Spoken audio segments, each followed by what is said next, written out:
The Portrait That Answered Back, 1899. This record was found where history tried to forget itself, buried beneath the floorboards of a once grand estate in Massachusetts, now reclaimed by nature and time. The papers you are about to witness were sealed in a copper box, wrapped in oilcloth that has preserved their terrible truth for over a century. If you remain with us until the end, perhaps you will understand why this file should never have been revealed. Before we proceed into darkness, I ask only that you mark your presence with a gesture of acknowledgement, a like, perhaps, or words left in the comments below. Share this warning with others who may find value in forgotten histories. Now, let us begin. In the final gasping moments of the 19th century, as America teetered on the precipice of a new era, Boston's Beacon Hill district represented the pinnacle of old wealth and European sensibilities. The cobblestone streets, wrought iron gates, and brick facades housed families whose fortunes were established in shipping, textiles, and banking, a constellation of privilege insulated from the industrial squalor spreading through other parts of the city. It was in December of 1899 when Augustus Winthrop, heir to the Winthrop textile empire, returned from Vienna with what he described in his journals as a most remarkable acquisition. The portrait, approximately 30 inches in height and 20 in width, depicted a woman of striking beauty. Her dark hair was pulled severely back, accentuating high cheekbones and alabaster skin. But it was her eyes, rendered in oils of such remarkable quality that they seemed to possess unusual depth, that most captivated Winthrop. In letters to his sister Margaret, Winthrop wrote, "The portrait belonged to Baron Heinrich von Schroeder, whose family has fallen on difficult times." The Baron claimed the subject was his great-grandmother, Countess Elisabetha von Schroeder, who was renowned in Viennese society for her beauty, intellect, and, if whispers are to be believed, her unusual experiments with what the Viennese call spirit photography. The Baron was reluctant to part with it, insisting that it had been in his family for generations, yet his financial circumstances compelled him to sell. The price was considerable, but I could not resist those eyes. The portrait arrived at the Winthrop estate on Beacon Hill on December 21, 1899, just as a fierce winter storm descended upon Boston. The household records note that 3 servants were required to carry the crate into the study, where it remained unopened until Christmas Eve, when Winthrop hosted an intimate gathering of Boston's elite to unveil his European treasures. What transpired that evening exists now only in fragments, a torn page from Margaret Winthrop's diary, a hastily scrawled letter from a guest named Eleanor Cabot, and the increasingly disturbed journal entries of Augustus himself. From Margaret's diary, dated December 25, 1899, the portrait has unsettled the household. Augustus insisted on hanging it himself, refusing even Jameson's assistance. When the covering was removed, a strange silence fell upon the room. The woman's gaze seemed to follow each guest individually, as if she were somehow present with us. Mrs. Lowell actually gasped, claiming the woman's lips had parted slightly as she passed. Augustus laughed it off as a trick of the candlelight, but I noticed him watching the portrait throughout the evening, returning to it again and again as if drawn by some invisible thread.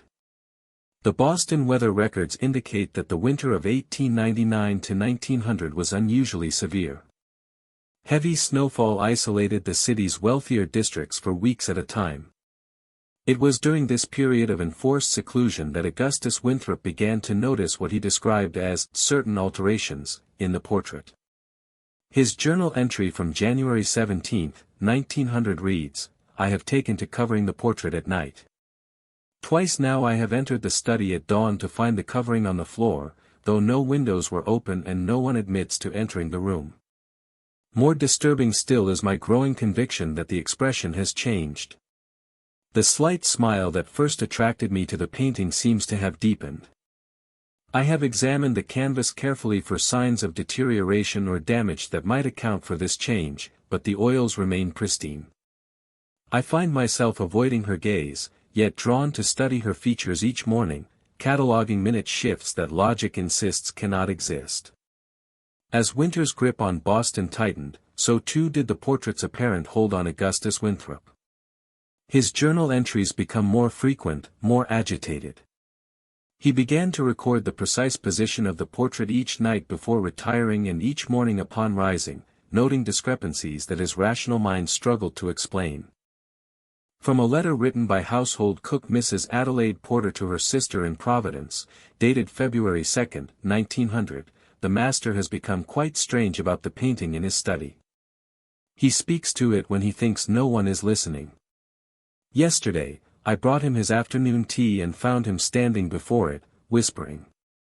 He started terribly when he noticed me, then dismissed me without taking the tray. Later, Jameson says he heard the master arguing with someone in the study, but when he knocked, Mr. Winthrop was alone, standing before that dreadful woman's picture with tears streaming down his face. The household staff began to report unusual occurrences, objects moved without explanation, the sound of footsteps in empty corridors, and most disturbing, the faint scent of an unfamiliar perfume, described as lilies and something metallic, that seemed to emanate from the study even when the door was closed. On February 12, 1900, Margaret Winthrop summoned Dr. Edward Pierce, a physician known for his interest in the emerging field of psychology. Her letter of invitation has survived, preserved in the archives of Massachusetts General Hospital, where Pierce would later pioneer treatments for what was then called nervous exhaustion. My brother's health deteriorates daily, she wrote. He barely eats, sleeps only in short, troubled intervals, and speaks incessantly of her voice and her demands. I fear for his sanity and, increasingly, for his safety. He has twice now mentioned that she is displeased with him and that there will be consequences if he fails her. When pressed on who she might be, he merely gestures toward the portrait in his study. I implore you to attend him with discretion, as any suggestion of mental instability would devastate what remains of his standing in society. Dr. Pierce's clinical notes, discovered in 2017 during the digitization of the hospital's historical records, provide a clinical perspective on what the household staff had come to regard with superstitious dread. Patient exhibits classic symptoms of delusional parasitosis with elements of erotomania, Pierce wrote. He is convinced the subject of a recently acquired portrait is communicating with him telepathically and, more alarmingly, physically manifesting within his home. Pupils dilated, pulse rapid but weak. Shows signs of significant weight loss and sleep deprivation. When questioned about his dietary habits, patient became agitated, insisting that she requires abstention. Patient refused sedation and became hostile when I suggested the portrait be removed for his health. Recommended immediate rest cure at my private sanatorium, but patient refused. Will return tomorrow with colleagues to insist upon treatment. Dr. Pierce never returned to the Winthrop estate. His carriage was found abandoned on Beacon Street the following morning, the horse still in its traces, trembling violently despite the cold.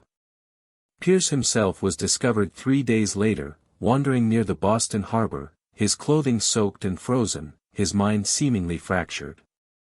He was admitted to his own sanatorium where, according to institutional records, he repeated only one phrase for the remaining 6 months of his life: she is not in the frame. She was never in the frame. The events that followed have been pieced together from police reports, newspaper accounts, and the testimony of Jameson, the Winthrop family butler, who alone among the household staff remained at his post until the end. On the night of February 20, 1900, during a snowstorm of historic severity, the residents of Beacon Hill were awakened by screams coming from the Winthrop estate. Several neighbors attempted to reach the house but were prevented by snowdrifts reaching to the second-story windows. By morning, when help finally arrived, they found Margaret Winthrop unconscious in the foyer, suffering from what would later be diagnosed as shock and exposure. Augustus Winthrop was discovered in his study, seated before the portrait, which now hung on the wall opposite his desk rather than above the fireplace where it had originally been placed. According to the official police report, Winthrop was alive but unresponsive, his eyes fixed on the portrait, his lips moving soundlessly. The attending physician noted that Winthrop's right hand clutched a paintbrush, still wet with red paint, though no palette or paint pots were found in the room. The most disturbing detail, redacted from newspaper accounts but preserved in the private papers of Police Inspector James Sullivan, concerned the portrait itself. The subject's expression has been altered, Sullivan wrote. What was once a reserved, aristocratic mien has been transformed into something that can only be described as triumphant malice. More disturbing still, a fresh addition appears in the background of the painting, a figure that, according to the household staff, bears a striking resemblance to Mr. Winthrop himself, standing behind the woman's chair in an attitude of subservience. The paint on this figure was still wet to the touch. Augustus Winthrop never spoke again. He was committed to McLean Hospital, where he died 3 months later of what was officially recorded as failure to thrive. Margaret Winthrop recovered physically but refused to return to the family home. She ordered the estate closed, the servants dismissed with generous severance, and all of her brother's Viennese acquisitions destroyed. The portrait, however, disappeared before her instructions could be carried out.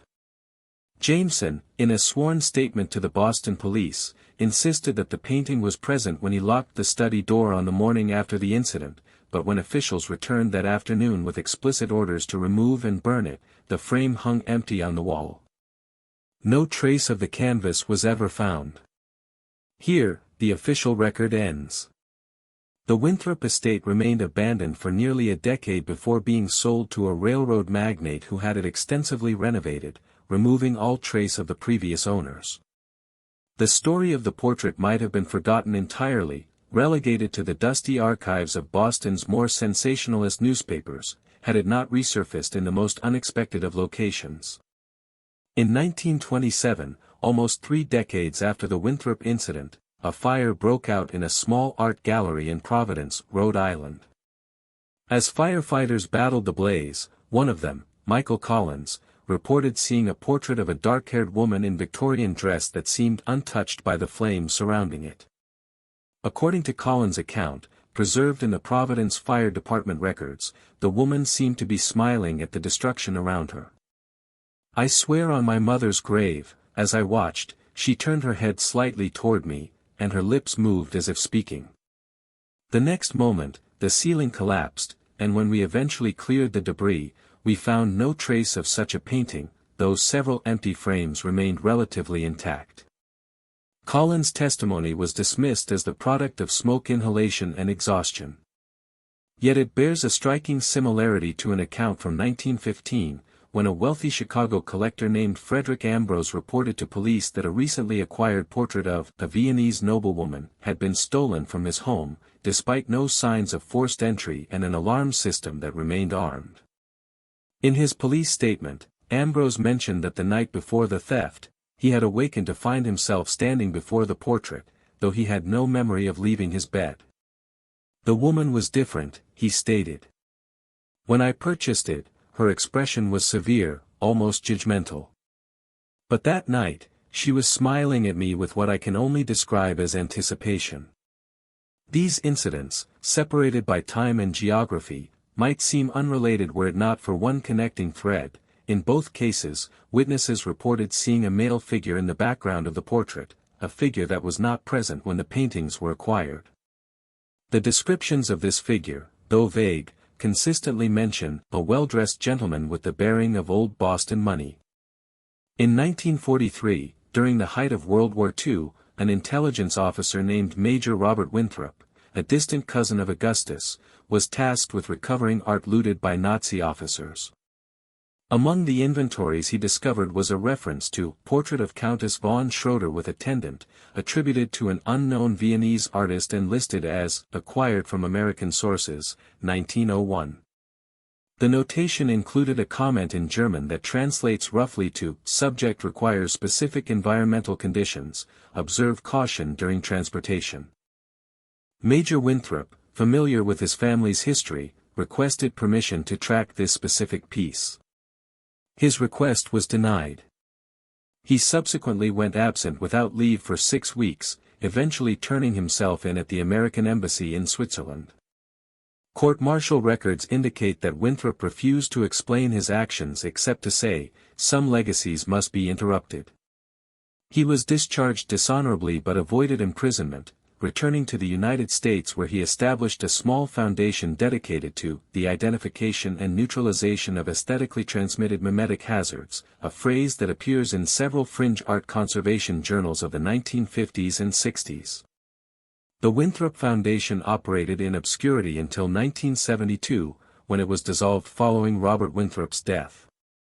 Its records, such as they existed, were sealed under the terms of his will until 2020.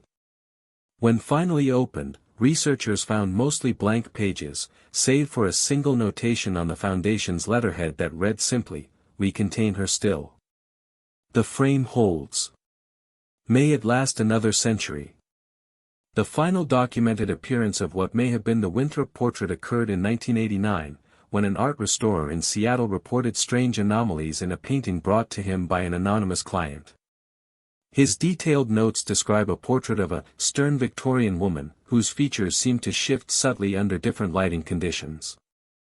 Most notably, he documented that infrared photography revealed multiple figures in the background that were invisible to the naked eye, figures that appeared to be reaching toward the foreground. Before he could complete his examination, the painting was reclaimed by his client. 3 days later, the restorer's studio burned to the ground, destroying all his records and equipment. The restorer himself survived but suffered a complete psychotic break, diagnosed with severe visual agnosia, the inability to recognize once familiar objects, including, most dramatically, human faces. And so the trail goes cold. No further credible reports of the portrait exist in public records. The Winthrop estate was eventually demolished in the 1960s to make way for apartment buildings. During excavation, workers reportedly discovered a sealed copper box beneath the foundation of what had been Augustus Winthrop's study. The contents of this box, the journals, letters, and police reports quoted here, were donated anonymously to the Boston Historical Society in 2018, with the stipulation that they not be opened until 2020. The papers included one final item, a photograph purportedly taken of the portrait before its disappearance. The image, badly deteriorated, shows only the ornate frame and a dark, indistinct shape that might once have been a human figure. Written on the back in faded ink are the words, "She waits for new eyes. Do not seek her." What are we to make of this fragmented history? Was the portrait of Countess von Schroeder merely the catalyst for a shared delusion, a folie à deux that spread from Augustus Winthrop to those around him? Or might we consider more unsettling possibilities, that certain objects can serve as conduits for influences that exist beyond our understanding of reality? The contemporary art world occasionally whispers of the Winthrop collection, paintings that seemingly change between viewings, that provoke unusual emotional responses or appear in dreams long after the viewer has departed the gallery. These rumors are dismissed by serious historians and curators, yet they persist. In 2021, a small gallery in Vienna mounted an exhibition titled "Reflective Surfaces: Identity in Habsburg-Era Portraiture." Promotional materials included a blurred image of a dark-haired woman whose features cannot be clearly discerned. The exhibition was cancelled unexpectedly 3 days before its scheduled opening. The gallery's website was taken offline, and inquiries to the curator have gone unanswered. The search for truth continues. We have presented the facts as they exist in the historical record, incomplete and contradictory though they may be. What remains is for you to decide: is the portrait of Countess von Schroeder merely a curiosity, a footnote in the annals of American antiquarianism? Or does it represent something more pernicious, an entity that traverses time and space through the medium of oil and canvas, acquiring new subjects with each passing generation? If you have remained with us until now, you are part of this story too. The record has been shared, the knowledge transferred. Perhaps even now, in some small gallery or dusty estate sale, a portrait waits, a woman with severe features and knowing eyes, her expression shifting subtly in the periphery of vision, watching for someone who will meet her gaze and bring her home. If you wish to hear more tales that time has tried to bury, stay with us. Subscribe to our archive.